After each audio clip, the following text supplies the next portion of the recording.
Today I'm taking a look at the new FiFine Tank3 dynamic microphone. I would never normally recommend getting a USB mic because you don't necessarily know the quality of the preamp in the USB power. A lot of them are rather noisy and you may have issues with latency. Plus, you have no real ability to upgrade later. If you do go the road of an audio interface, you now have a USB mic that you'll probably never use again. In the case of the Tank3 here, it has both USB and XLR, which is quite nice. I'm currently using it with an XLR cable into my interface, and it works just the same as any other dynamic mic would. But it does have the added benefit of using it in USB mode, so I do think it's a good choice if it's a first microphone and you don't have an audio interface. It's a little cheaper than getting an audio interface and a mic. This mic retails for $90, so it's not the very cheapest dynamic mic on the market, but that's in a good price point and similar to competitors like the Shure SM57 or 58. It's a little bit cheaper than that, and with the built-in USB functionality, it's a compelling enough price and package here. So long as you like the sound, and well, you're hearing it right now. It is marketed as a podcast or voice microphone, and so far, I like it. It definitely has the look of a podcast microphone. I will compare it in a little bit to the K669D from FiFine, as well as the SM57 and 58, since those are pretty industry standard. This is another offering from them that was around $38, I think, which combined with their SC1 interface, which I've done videos on both of those, would come out to around $90. But so far, at least, I think I like the sound of this microphone better than I did the K669D, which I thought was an all right microphone, but didn't fully blow me away and felt like it was maybe a little thin.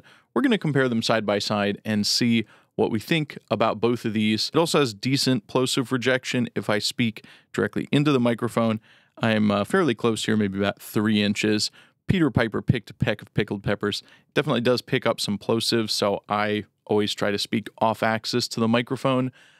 However, this one seems to have pretty good plosive rejection, just in my general experience. I would want to use a pop filter if I was going to speak on-axis close with this, but it does have some kind of inbuilt pop filter, and I can tell that the plosives are not nearly as bad as they would be if there was no internal windshield. Like their other mics, it is an all-metal body, and it's got a good build quality. It's definitely hefty. It's a good bit heavier than their other mic, both of which are heavier than the Shure SM57 and 58, which are also an all-metal body. But this is a bigger body, and it feels tough. The grill doesn't have a whole lot of give to it, which is nice, so everything feels like quality components. The mute button and the volume knobs feel nice. They're not loose or spongy feeling, so I have no complaints with the build.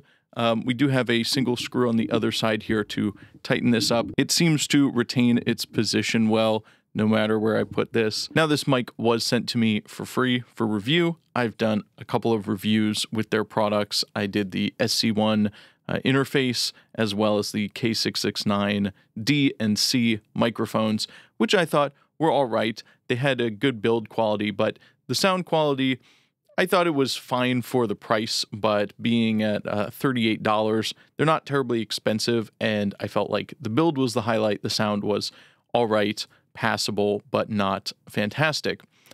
This, I think, does definitely have a better sound. They are describing it as a more clear and neutral sound than some of the others, so we're going to see how that compares. I'm also going to do a little bit of guitar recording just because I think that's a good way to kind of get a sense of the overall sonic characteristic of the mic compared to others. Now, this boom arm I'm using, I also got from them, not for free. I bought it with my own money, but I trusted their build quality, so it was about $40, and it is the BM63 boom arm, and I'm just giving it a shout out because I use it with my camera, which is a A6400 with the Sigma 16mm prime lens, which I think I figured was about 1.7 pounds, so not a super heavy, but not a super light setup. And there's a lot of those $20 scissor boom arm stands for your desk that I just didn't want to risk putting an expensive camera on because they might say they're rated for 5 pounds, but I don't really believe them. I can give you a recommendation if you're looking for something for your camera, assuming you don't have a crazy heavy setup, but it holds my camera up like it's nothing, so I think it could definitely go heavier. So now I've got in USB mode, and it's just being powered right from the USB cable. This is a dynamic mic anyways, doesn't need phantom power. You can see it's got a little green light on top. Now, if I touch it, it's going to mute me. It's going to turn red. So you can easily mute your microphone when you're using it on a podcast or gaming with your buddies and you want to scream something that you don't want the whole internet to hear. It's got a dial for the mic preamp gain as well as a volume control for your headphones. I've got my headphones plugged directly into the mic there. It's just a regular 1/8" headphone socket, and I can directly hear myself and monitor myself live through the mic itself. And this also gets audio from my computer.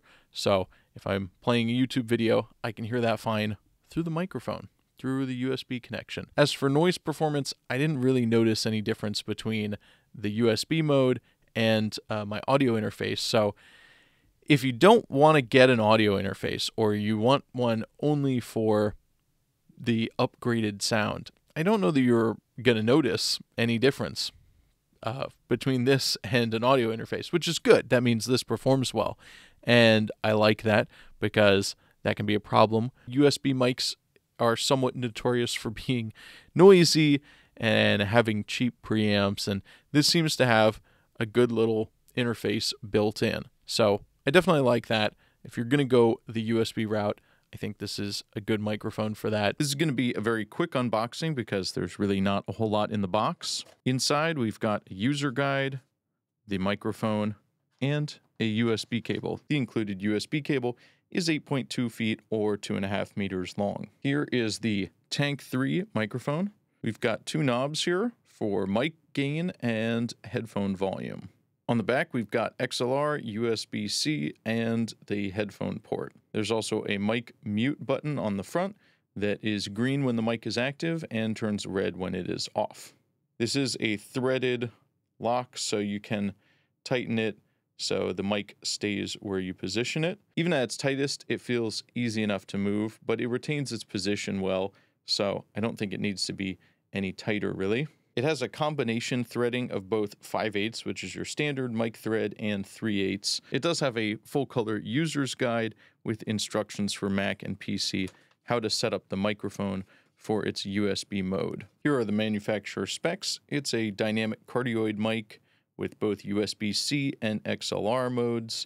It has a frequency range of 50 Hz to 16 kHz and a signal-to-noise ratio of 80 decibels, with a max SPL of 120 decibels, which means it's pretty loud and can comfortably record just about anything. As far as the build quality, it's nice and heavy.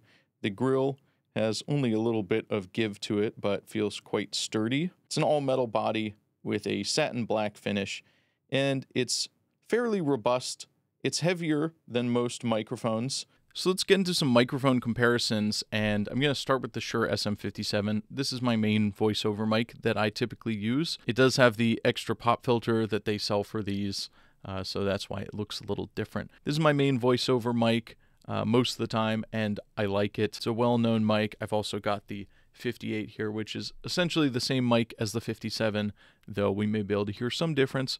We can compare them both, as well as the other FiFine K669D that we can put in the mix to see how that compares to this more expensive one. So I'm going to do this without any post-processing. There's going to be no EQ.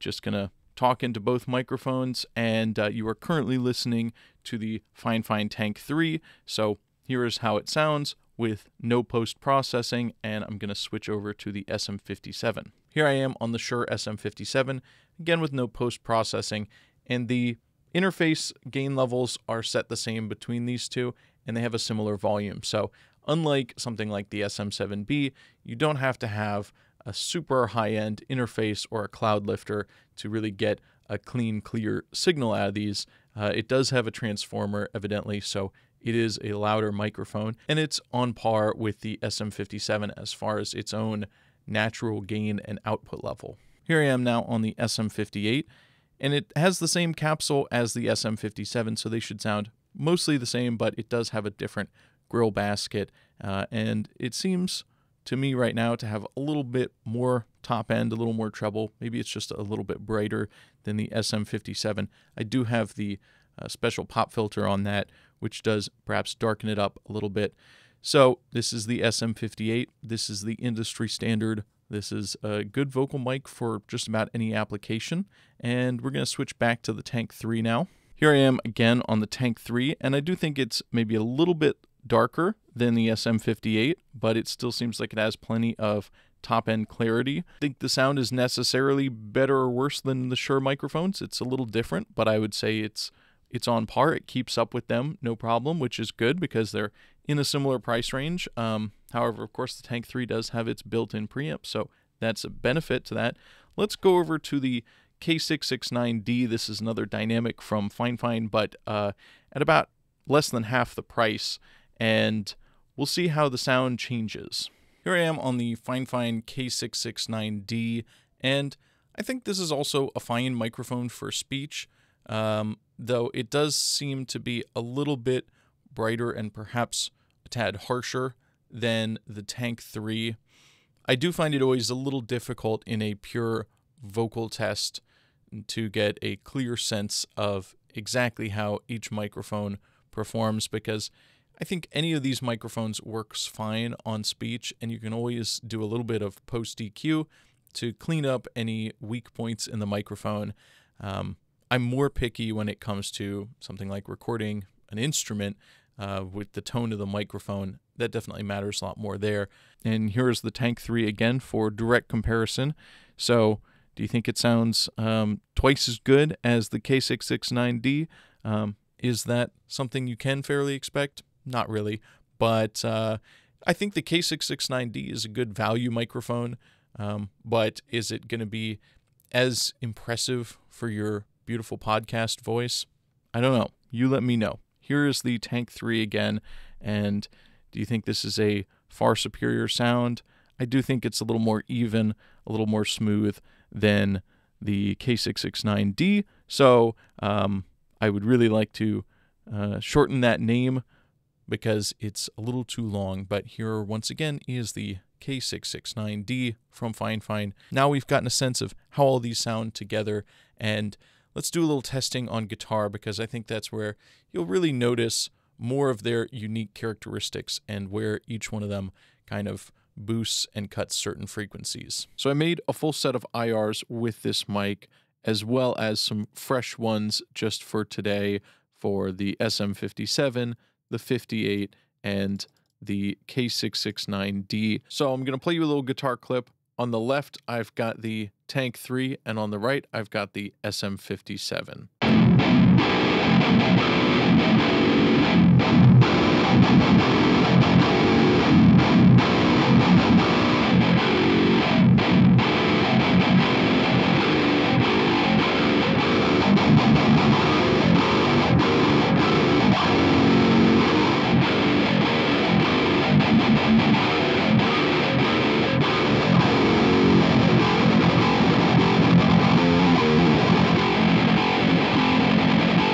So as you may be able to hear, the Tank 3 is a little more mid-heavy than the SM57. It's a little lighter on the bass, and it's got a different top end, I would say a little less pronounced. I'll show you here two different captures I made of the Tank 3, both on the dust cap edge.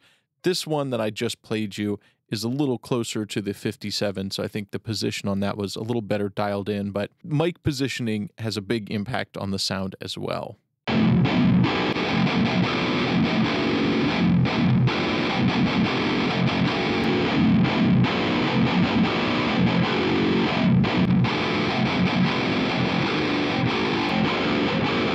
So those were both the same mic in roughly the same position, but just slightly different. So the second capture I made is a little darker and more in line with the 57. Let's now compare the Tank 3 to the K669D.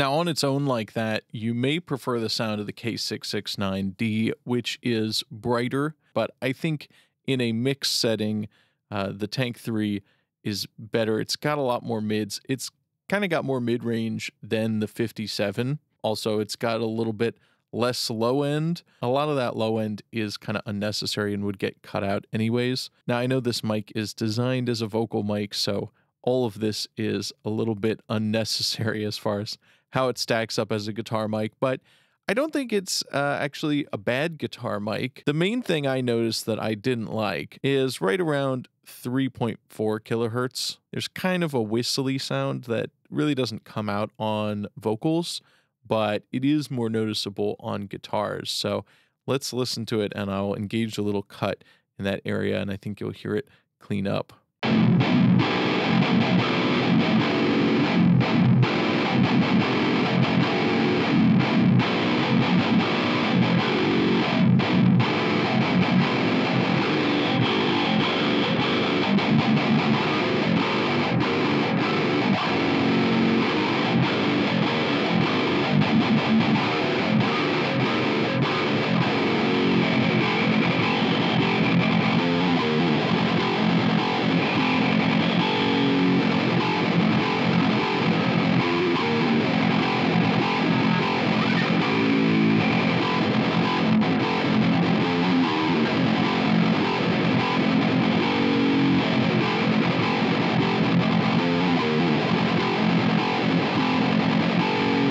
I'm going to turn off the high cuts here, but leave the low cut, and you can see the difference between the 57 and the Tank 3 with that low cut.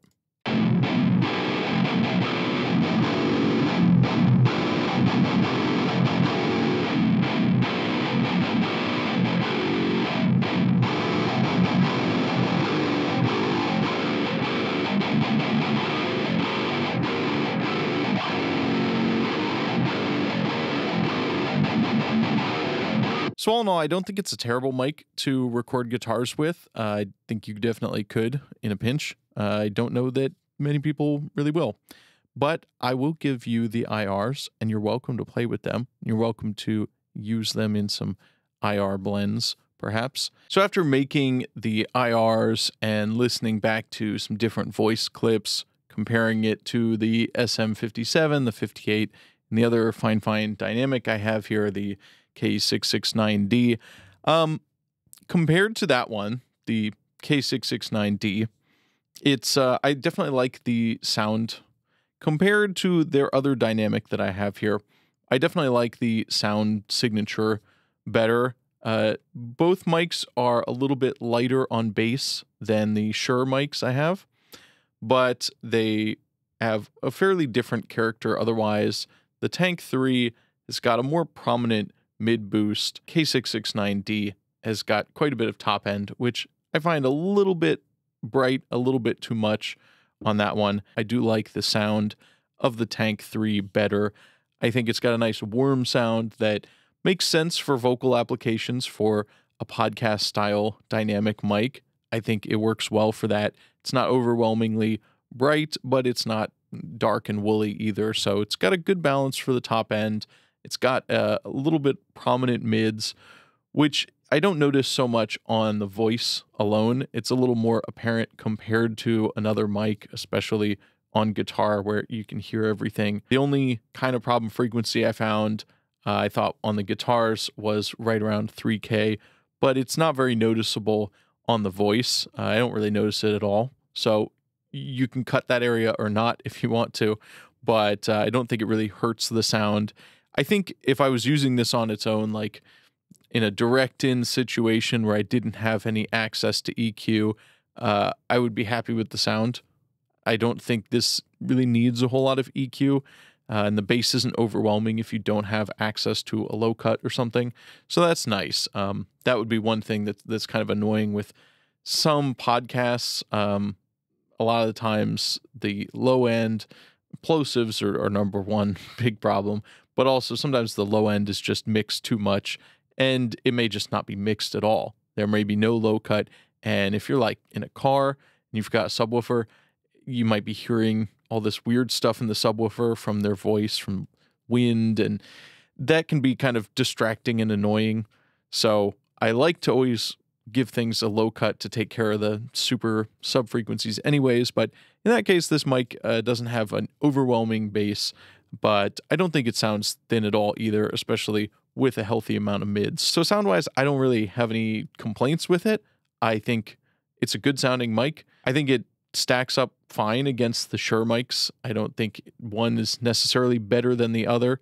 When it comes to guitars, I definitely prefer the sound of the SM57, but I don't dislike the sound of this, and I will put out the IRs so you can play around with that if you want. This mic isn't geared towards guitar recording anyways, but I think it handled it and did a fine job, whereas some other mics don't sound so great. Value-wise, I think if you don't have an interface especially, this is a pretty good choice because it has the built-in USB interface, and it seems to be a good one.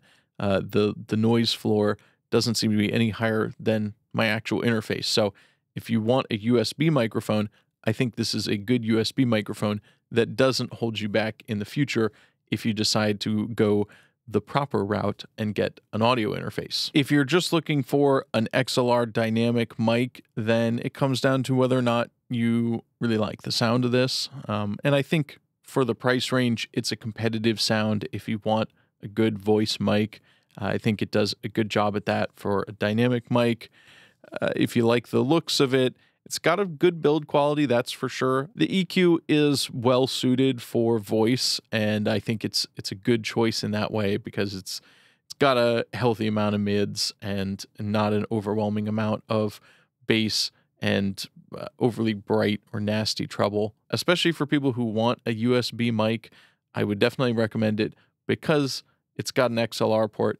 You can use it with an audio interface, and you probably should sooner or later get an audio interface. But in the meantime, if this fits what you're looking for and you're looking for a USB mic, this is a good choice because it does both. So that's what I have for you today.